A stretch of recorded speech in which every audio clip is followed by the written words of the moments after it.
കേരളക്കര ഒന്നടങ്കം ഉറ്റുനോക്കുകയാണ് 2026 നിയമസഭാ തെരഞ്ഞെടുപ്പ്. പോയ 2 വട്ടവും ഇടതുപക്ഷം വിജയക്കൊടി പാറിച്ചപ്പോൾ എന്തു വില കൊടുത്തും 3ാം വട്ടം അത്തരമൊരു സ്ഥിതിവിശേഷം കേരളത്തിൽ ആവർത്തിക്കാതിരിക്കാൻ കേരളത്തിൻ്റെ ഭരണം തിരിച്ചു പിടിക്കണമെന്ന ഒരൊറ്റ ലക്ഷ്യത്തോടെ ഐക്യജനാധിപത്യ മുന്നണി UDF കച്ചകെട്ടുകയാണ്. വലിയ മാർജിനിൽ സീറ്റുകൾ നേടി അധികാരം പിടിക്കാൻ UDF തന്ത്രപരമായ നീക്കങ്ങളിലേക്ക് കടന്നിരിക്കുകയാണ്. മാസ്റ്റർ പ്ലാൻ എന്ന് വിശേഷിപ്പിക്കാവുന്ന നീക്കങ്ങളാണ് UDFന്റെ ഭാഗത്ത് നിന്ന് ഉണ്ടാകുന്നത്. ഞങ്ങൾക്ക് ലഭിച്ച റിപ്പോർട്ടുകളുടെ അടിസ്ഥാനത്തിൽ കോട്ടയം ജില്ലയിലെ ഒരു മണ്ഡലത്തിൽ UDF നടപ്പിലാക്കാൻ പോകുന്ന ഒരു അൺപ്രഡിക്റ്റബിൾ മാസ്റ്റർ പ്ലാനെ കുറിച്ചാണ് ഇന്ന് ഞാൻ പറയുന്നത്. Welcome to the daily show.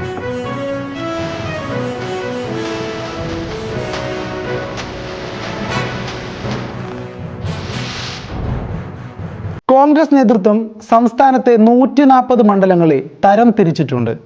അതിൽ 2011 മുതൽ തുടർച്ചയായി 3 തവണ പരാജയം നേരിട്ട മണ്ഡലങ്ങളെ C കാറ്റഗറിയിൽ ഉൾപ്പെടുത്തിയിരിക്കുന്നു. എന്നാൽ മികച്ച സ്ഥാനാർത്ഥിയെ കണ്ടെത്തി തന്ത്രപരമായ നീക്കങ്ങൾ നടത്തിയാൽ ഈ മണ്ഡലങ്ങളിൽ വിജയം നേടാമെന്ന് കോൺഗ്രസ് ഉറച്ചു വിശ്വസിക്കുന്നു. കോട്ടയം ജില്ലയിലെ ഏറ്റുമാനൂർ മണ്ഡലം അത്തരമൊരു C കാറ്റഗറി മണ്ഡലമാണ്. അവിടെ ഒരു അപ്രതീക്ഷിത നീക്കത്തിനാണ് ഇപ്പോൾ കളമൊരുങ്ങുന്നത്. 1991 മുതൽ 2011 വരെ തുടർച്ചയായി 20 വർഷക്കാലം കേരള കോൺഗ്രസ് മാണി വിഭാഗം നേതാവായി തോമസ് ചാഴിക്കാടൻ ഈ മണ്ഡലത്തെ പ്രതിനിധീകരിച്ചതാണ്. എന്നാൽ 2011 മണ്ഡലം പുനർനിർണയിച്ചപ്പോൾ കുമരകം, തിരുവാർപ്പ് തുടങ്ങിയ CPM ശക്തി കേന്ദ്രങ്ങൾ ഏറ്റുമാനൂരിൻ്റെ ഭാഗമായി. ഇതോടെ മണ്ഡലത്തിൻ്റെ രാഷ്ട്രീയ ചിത്രം മാറിമറിഞ്ഞു. 2011 2016 മുൻ MP സുരേഷ് കുറുപ്പ് ചാഴിക്കാടനെ പരാജയപ്പെടുത്തി മണ്ഡലം ഇടതുപക്ഷത്തിൻ്റെ കൈകളിലെത്തിച്ചു. 2021 കേരള കോൺഗ്രസ് മാണി വിഭാഗം ഇടതുമുന്നണിയിലെത്തിയപ്പോൾ സുരേഷ് കുറുപ്പ് മാറി നിന്നു. അന്ന് CPM കോട്ടയം ജില്ലാ സെക്രട്ടറി ആയിരുന്ന VN വാസവൻ മത്സരിക്കുകയും UDF സ്ഥാനാർത്ഥിയായ ജോസഫ് ഗ്രൂപ്പിൻ്റെ പ്രിൻസ് ലൂക്കോസിനെ 15,000-ലധികം വോട്ടുകൾക്ക് പരാജയപ്പെടുത്തുകയും ചെയ്തു. കോൺഗ്രസ് റിബലായി മത്സരിച്ച ലതിക സുഭാഷിന്റെ സാന്നിധ്യവും BDJS അപ്രതീക്ഷിതമായി പിന്മാറിയതും വാസവന്റെ വിജയത്തിന് ആക്കം കൂട്ടി. ഇപ്പോൾ ഏറ്റുമാനൂരിൽ ജോസഫ് ഗ്രൂപ്പിന് മുൻപത്തെ പോലെ സ്വാധീനമില്ലെന്ന് കോൺഗ്രസ് തിരിച്ചറിഞ്ഞിരിക്കുന്നു. അതുകൊണ്ട് തന്നെ സീറ്റ് കോൺഗ്രസ് ഏറ്റെടുക്കാനാണ് ഇപ്പോഴുള്ള നീക്കം. ജോസഫ് ഗ്രൂപ്പ് ഇതിനകം സമ്മതം മൂളിയതായും റിപ്പോർട്ടുകളുണ്ട്. കോൺഗ്രസ് സീറ്റ് ഏറ്റെടുക്കുകയാണെങ്കിൽ കോട്ടയം DCC അധ്യക്ഷനായ നാട്ടകം സുരേഷിന്റെ പേരാണ് സജീവമായി ഉയർന്നു കേട്ടിരുന്നത്. KPCC സെക്രട്ടറിയും INTUC കോട്ടയം ജില്ലാ അധ്യക്ഷനുമായ ഫിലിപ്പ് ജോസഫും സീറ്റിനായി കരുക്കൾ നീക്കിയിരുന്നു. എന്നാൽ രാഷ്ട്രീയ നിരീക്ഷകരെ അമ്പരപ്പിച്ചുകൊണ്ട് ഇവരെയെല്ലാം മാറ്റി നിർത്തി ഒരു സർപ്രൈസ് സ്ഥാനാർത്ഥിയെ ഏറ്റുമാനൂരിൽ അവതരിപ്പിക്കാനാണ് കോൺഗ്രസ് ഇപ്പോൾ നീങ്ങുന്നത്. ഈ സ്ഥാനാർത്ഥിക്ക് ഒരു സെലിബ്രിറ്റി പദവി ഉണ്ടെന്നത് ആകാംക്ഷ വർദ്ധിപ്പിക്കുകയാണ്. ആരാണ് ഈ സർപ്രൈസ് സ്ഥാനാർത്ഥി? അത് മറ്റാരുമല്ല, ഏറ്റുമാനൂരിന് സുപരിചിതനായ ഒരാൾ കൂടിയാണ്. മലയാള സിനിമയിലെ പ്രമുഖ നിർമ്മാതാവായ ആൻഡോ ജോസഫിനെയാണ് കോൺഗ്രസ് ഏറ്റുമാനൂരിൽ കളത്തിലിറക്കാൻ ഒരുങ്ങുന്നത് എന്നാണ് ഏറ്റവും പുതിയ റിപ്പോർട്ടുകൾ. കോൺഗ്രസുമായി എക്കാലത്തും അടുത്ത ബന്ധം പുലർത്തുന്ന ഒരു സഹയാത്രികനാണ് ആൻഡോ ജോസഫ്. അദ്ദേഹത്തിന്റെ വേരുകൾ കോട്ടയം ജില്ലയിലെ ഏറ്റുമാനൂർ നിയോജക മണ്ഡലത്തിന്റെ ഭാഗമായ മാന്നാനത്താണ്. വിദ്യാർത്ഥി രാഷ്ട്രീയത്തിൽ കോട്ടയത്തെ അറിയപ്പെടുന്ന KSU നേതാവായിരുന്നു അദ്ദേഹം.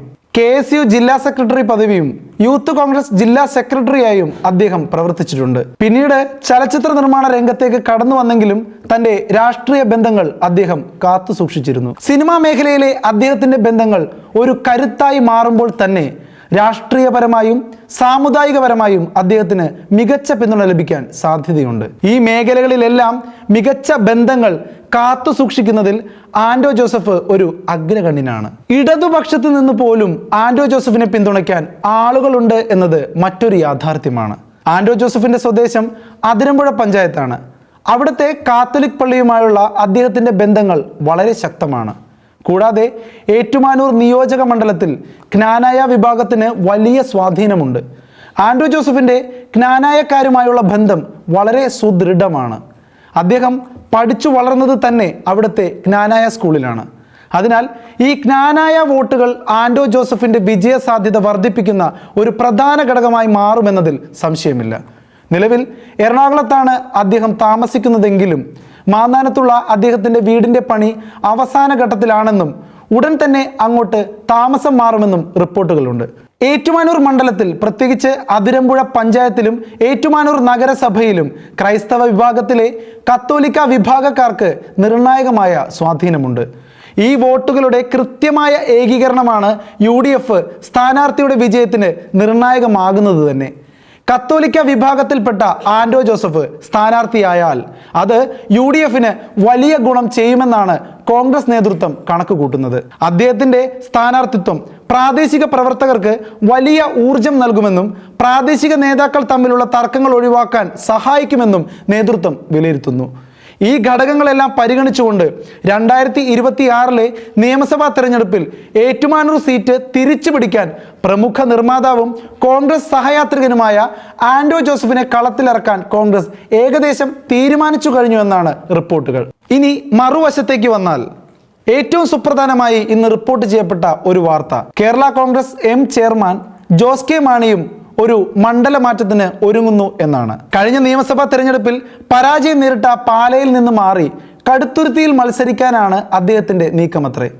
പാലായേക്കാൾ കടുത്തുരുത്തിയിൽ കൂടുതൽ വിജയസാധ്യതയുണ്ടെന്ന വിലയിരുത്തലാണ് ഈ തന്ത്രപരമായ തീരുമാനത്തിന് പിന്നിൽ എന്നാണ് അറിയാൻ കഴിയുന്നത്. ഇതിനോടകം തന്നെ ജോസ് കെ മാണി കടുത്തുരുത്തി മണ്ഡലത്തിൽ സജീവമായി കഴിഞ്ഞു എന്നാണ് റിപ്പോർട്ടുകൾ.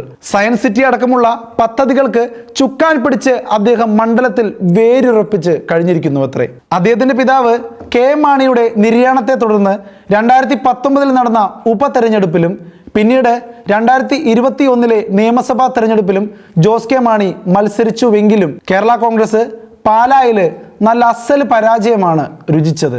2019 UDFനൊപ്പം മത്സരിച്ച കേരള കോൺഗ്രസ് LDF സ്ഥാനാർത്ഥി മാണി സി കാപ്പനോട് പരാജയപ്പെടുകയായിരുന്നു. 2021 LDF പാളയത്തിലെത്തിയ ജോസ് കെ മാണി UDF സ്ഥാനാർത്ഥിയായി മത്സരിച്ച മാണി സി കാപ്പനോട് വീണ്ടും പരാജയപ്പെട്ടു.